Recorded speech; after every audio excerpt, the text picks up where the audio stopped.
Hey everyone, this is Rushlock, and we're looking at Tales from Candlekeep, Tomb of Annihilation, from BKOM Studios. So, we've been doing Idle Champions a good bit recently. I wanted to take a look at this game for a little while, and they were kind enough to hook us up with a copy of the game to show you guys, so you can see more about it. You can save up to 3 files for different progressions. We're going to resume the file that I've already started. All I've done is a tutorial in the first mission. I wanted to show you guys some of the UI here. We have 4 different party members, looks like, to start, to select from. You can upgrade their gear with certain materials that you find in these missions, along with the gold that you find from the quests as well. When you're in party formation selection, let me see if I can start this quest and show here. You can unselect and select this hero, move things around however you want. But for the sake of demonstrations, we're going to take you guys through the tutorial real quick. Quests have different difficulty as well for replay value. On the previous part of the screen, we saw up the top there was an XP bar. When we level up again, we'll gain a 3rd party slot, so we'll use 3 characters instead of 2. Tutorial you can pause through at your convenience and read all these different steps if you'd like. The basic concept is that each hero has its own action sequence, so we're going to move our ranger here on our turn, and then we'll spacebar through the phase. Exploration phase will then reveal a tile of the map if your character ended its turn at the edge of a map, or at the edge of a tile rather. So here we see that it's spawned an enemy here. Tutorial wants us to look at the character sheet real quick just to see how things are progressing. This enemy is linked to that hero for turn sequence purposes. Now the ranger's already had its turn, so we'll go to our paladin. Wants us to move here on a scripted turn. Again, you can read all these at your own convenience. You have attack rolls with a d20.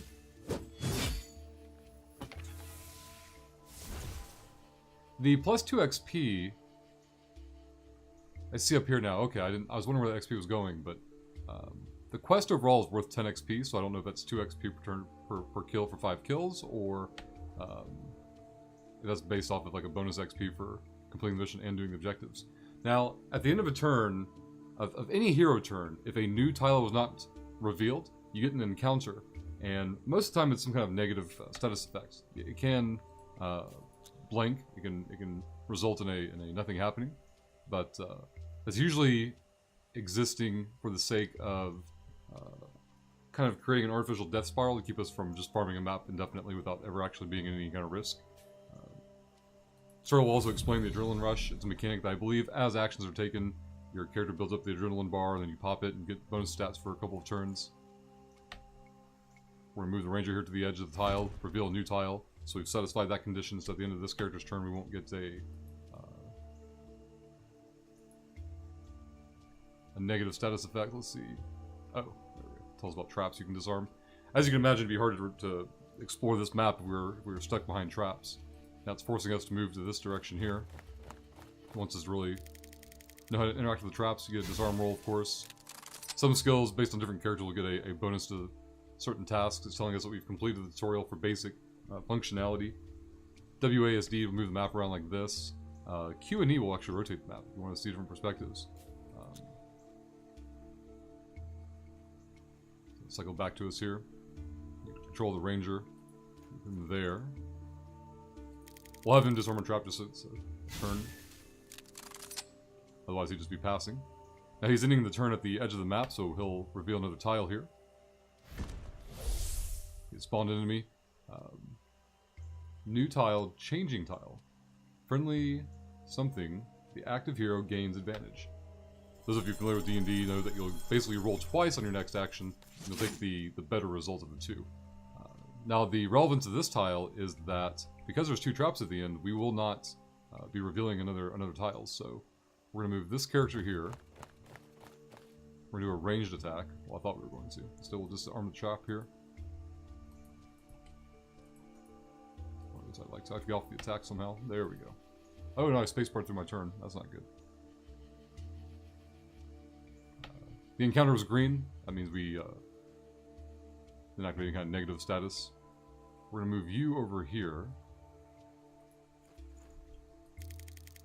Use the 1 key to use our at-will powers. You have utility powers and daily abilities. Your inventory, like healing potions and things like that, you can also interact with. Again, we have not revealed a new tile, so we'll get another encounter here.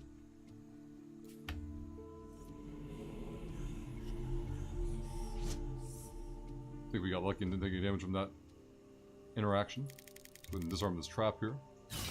Critical fail. That's my first one. So we took damage.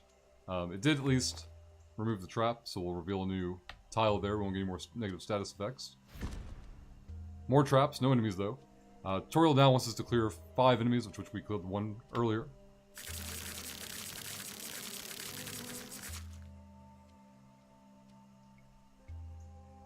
We should be able to attack and then move.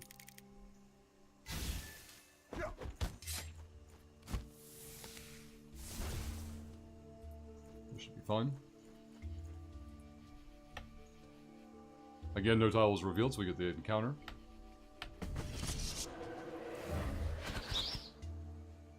No damage there.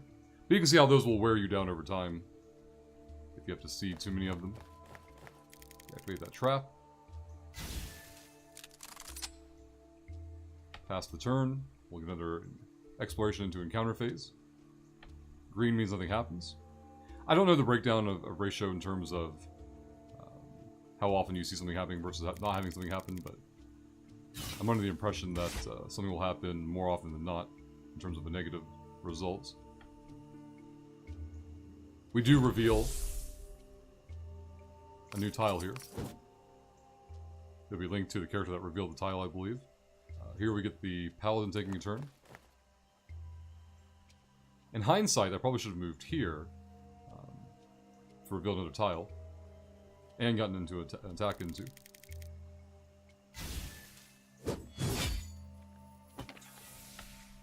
It's 3 of 5 enemies defeated. We only need 2 more. No tile was revealed, so we'll get a negative status effect. Put you there.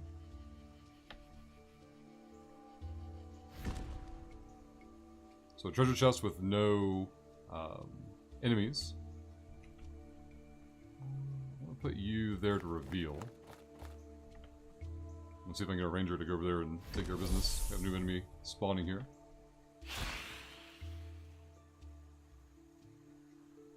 So both of our heroes have disadvantage at the moment, meaning the next time I have to roll, 2 rolls will be made and the lesser of the 2 results will be taken. I do want to go for the chest, but I'll have an enemy up. I want to take them down first. No map was revealed, so we'll get a counter there. Ranger took a point of damage, but not the paladin. So the divine health procs off of the paladin, they get to remove a negative status effect at the start of each turn, which is obviously handy. We're going to go here and go range attack there.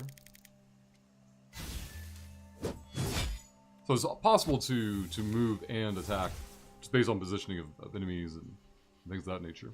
So not sure I'd like to stop for that treasure chest. We're gonna... Well, I guess we're gonna get an enemy over here. So we want him to reveal a new tile, since we have to do that or take a negative status effect. There we go. Enemy attack missed. We might be able to go ahead and finish off this bad guy here. Take an adrenaline boost and a melee roll. 2 is various, but we have a big enough bonus, it will be fine. Mission complete, we've defeated 5 enemies, and that's the tutorial. You can repeat missions, so if you want to farm up some rewards, you can, especially with the crafting system. Again, I've only done the first 2 missions so far. I've noticed there are different types of chests. This might be the first one I've noticed that we get 3 of the same type. Yeah, I noticed that multiplier before. So you have some common, some uncommon rewards. That'll be more relevant in an upcoming screen here. Level up means that our account is leveled up, or our party. I'm not sure what that level is applying to, but I've just perceived it as it being the account level up. After each mission, you get a best hero, or most, kind of like an MVP screen. So our paladin did most of the work here, defeating 4 of the 5 monsters, exploring 3 tiles. It gives you a breakdown of your map performance for how much time it took you to get through it. We gained 100 golds, but now we have 400. We're now level 4. We gained 3 chests while we were in there. We give you a stat breakdown of the other heroes that were used. You can restart the map and play it again. You can go back to the main map. And so I want to progress on to the Favor of Jessamine. Probably butchering the name. And up here you can track your progress rewards. We just hit level 4, and if I remember correctly, we unlocked a hero slot, which means our next quest we can take 3 heroes with us. You can see here that level 5 we'll get another hero slot. Another one after that, which is, unless I'm misunderstanding something, I thought it stopped at 4, but maybe there was more of them I haven't seen yet. We'll get an uncommon chest at level 5, we'll get a common chest at level 7. These chests are relevant because they have materials in them and probably gear, I'm not sure. But we take these crafting materials and we use them to make upgrades for the gear. You can see the first one here is 7,500 or 750 gold, which we still lack, and we're missing 8 materials that first slot. Secondary weapon, we're missing 5 of the wood in the middle. Still the gold we're missing though. Get your second character here, same thing, missing 1 material. Gold seems to be the thing in shortest supply. There is an inventory, however, so if you want to go to like your backpack and see like a breakdown visually of what you have and what you're missing, you can go to a character inventory. He has healing potions. You can scrap items. I'm not sure if that gives you gold or what it creates. I haven't experimented with that yet. I don't know if these have dropped or if this is gear that the character starts with. I'm not sure.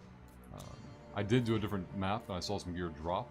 I want to say this dropped, but I wouldn't expect to get lucky enough to have a legendary drop early on. But like I said before, I haven't really explored too much of it.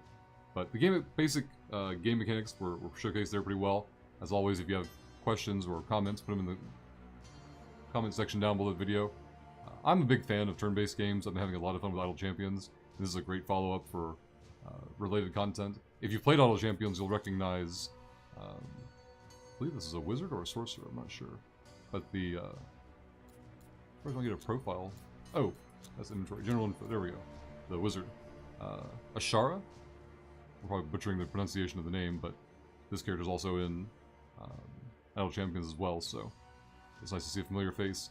I'm going to have fun with this. I'll probably record my other missions as well, but I wanted to get a brief introduction video out there for you guys to check it out and see what the gameplay, what kind of genre the game was. I've heard it described as like a turn-based strategy game. I've seen it described as like a board game. But you can find it on Steam. I think right now it's actually 1/3 off. So I think you can pick it up for around $10 USD. So if this is something that would interest you, definitely check it out. And if there's something specific you want to see more information about, just let me know. And I'll see if I can get a guide up for it. We'll see you all next time.